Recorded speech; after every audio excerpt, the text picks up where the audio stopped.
I put out a video called the 10 most important dual rectifier riffs of all time. Of all time. All right, you gotta do the hands, of all time. This is the list. This was my 10 riffs. And it was generally well received, the list. There were some things that I need to apologize for. And so this is my apology tour video. So apology number 1 is Korn Blind. Apparently I'm playing it wrong.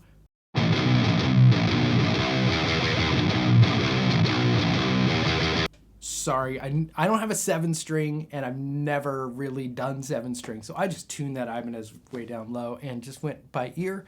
So that's as best as I pulled off. Now, but more importantly, that might have not been dual rectifier, but my thought was Korn is like a dual rectifier ambassador. Right after, as soon as the dual rectifier came out, they jumped on that and used it like ever since. So you just see Korn and dual rectifiers nonstop. But perhaps I should have picked a song from Follow the Leader or one of their other records. Instead, maybe I should have put something different. Apology number 2, I didn't include anything from Testament. Well, Testament is one of my favorite bands of all time. And so what I had done is I put the Testament riff in the actual like product video that I did.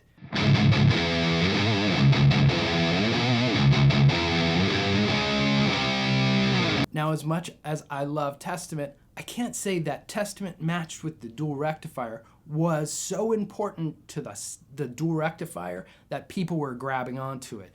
I don't know if I would say that is a definitive dual rectifier record, although it's in there and it's an amazing sounding record. Apology number 3, I didn't include Limp Bizkit Break Stuff. I'm a huge Wes Borland fan. I think he's super underrated. He gets kind of thrown under the Limp Bizkit bus, the Fred Durst bus, really. But Wes is amazing, and he's a dual rectifier ambassador for sure. But they came after Korn.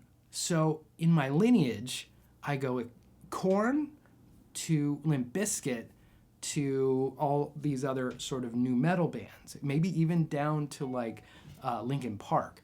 So as amazing as Wes is, and he has some epic dual rectifier tones, I have to give that slot to Korn first. But again, in my product video, I put in Break Stuff because you can't have a dual rectifier and not play Break Stuff.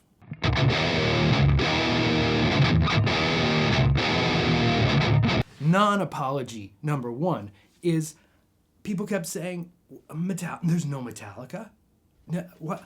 Well, Metallica has used Mesa Boogie gear like bonkers, right? The 2Cs, 2C plus, I should say, and the 2C plus plus, perhaps. The Mark series stuff, dual rectifiers, triple rectifiers. But the tone of Metallica is Mark series.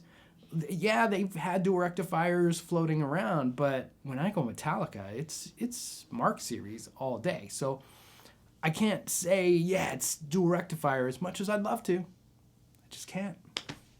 By the way, this is the same reason Dream Theater wasn't in there, because I know Petrucci has had rectifiers and stuff in the mix for a ton. But when I go Petrucci, I think Mark series and Triaxis. Now this apology, really, I had to think long and hard about. No, Rammstein? Well, I did Rammstein. The problem was, without that like, the riff just sounded weird. It sounded like, what is this kind of strange riff I'm doing? And it didn't really convey the song without the kick drum.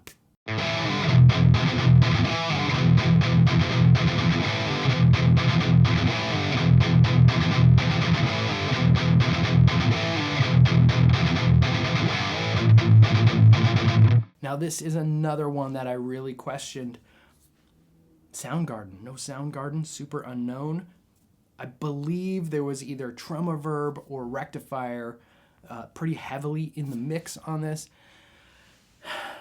Now, the reason I didn't put it on there is because I feel like Soundgarden and Chris Cornell sort of transcend gear. The albums weren't dependent on the riffs. The riffs are great, but it was just the song in general. But we're going to put it back in there. Soundgarden from Super Unknown.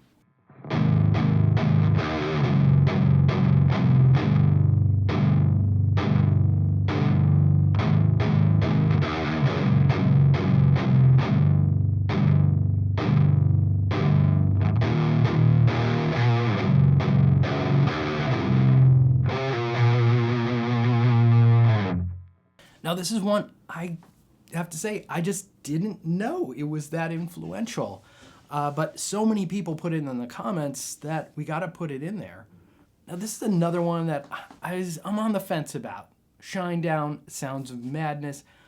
I feel like Shinedown is a little bit down the road in terms of most important albums of all time. So there was these heavy bands, right? And then Shinedown to me is in that transition where it's starting to head into sort of like the modern country rock thing, where it's got some southern elements, maybe like Three Doors Down and things like that. So let me know in the comments, are they that influential? And was this such a big deal that people afterwards were going, the sound of this record, the sound of the guitars, the dual rectifier, it's everything. Let me know. Here's something from Shinedown, Sounds of Madness.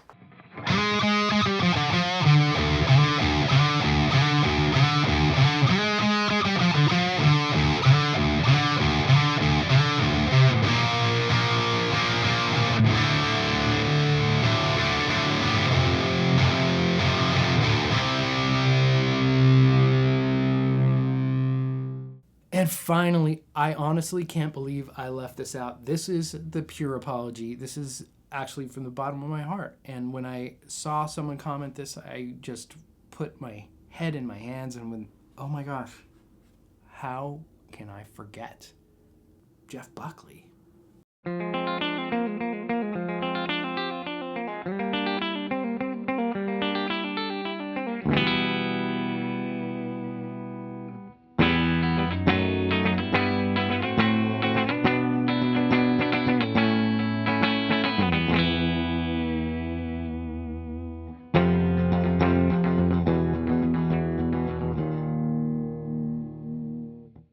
So that's it. That's my apology tour. I'm sorry. And I hope I fixed it. I think I fixed it now. Maybe. We'll see.